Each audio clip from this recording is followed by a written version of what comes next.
Most people assume being rare simply means being different, but psychology paints a deeper picture. Rare personalities aren't defined by strangeness, they're defined by the depth of your thoughts, your emotions, and the way you interpret the world. If these signs resonate with you, you're not just someone who stands out.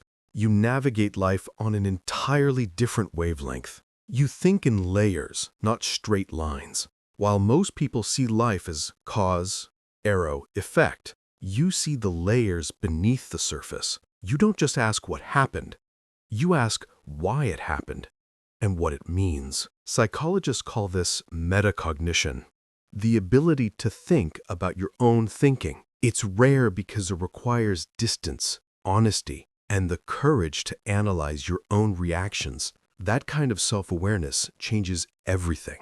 You feel energy more than words. You can walk into a room and sense tension instantly. You pick up on tone changes, silence, eye movements, things most people never notice. That's not overthinking.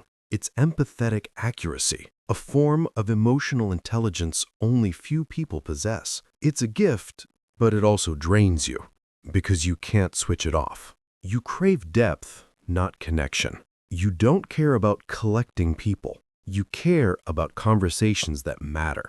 Psychologists call this low social reward sensitivity. Surface-level socializing doesn't excite your brain. Meaning does.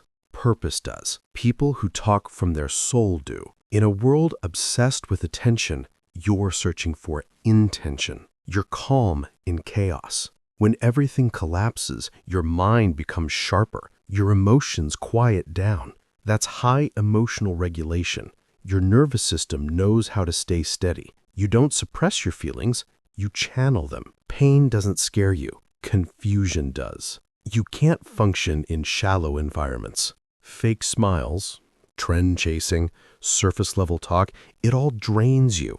Not because you're antisocial, but because you're wired for authenticity.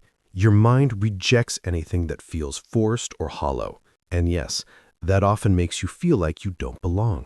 You learn through observation, not instruction. You see patterns others miss.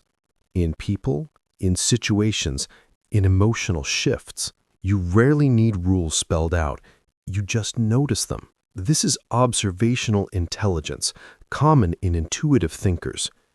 Traditional systems feel limiting because you absorb context, not just information. You carry depth quietly. People underestimate you at first because you don't overshare. You listen. You observe. And when you finally speak, your words land with intention. This reflects a reflective personality structure.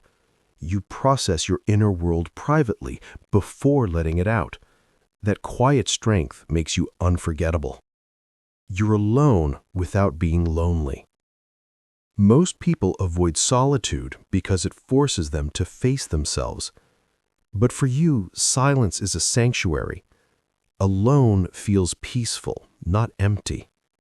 Psychologists call this high self-integration. Your identity doesn't rely on constant validation. You can sit with your own mind and feel at home. Being rare isn't about being special. It's about being genuine in a world that constantly asks you to perform. You might not fit in easily, but that's exactly why your mind is powerful. You're not difficult to understand. You're simply not meant to be understood by everyone. If this felt uncomfortably accurate, that's not luck. That's self-awareness waking up.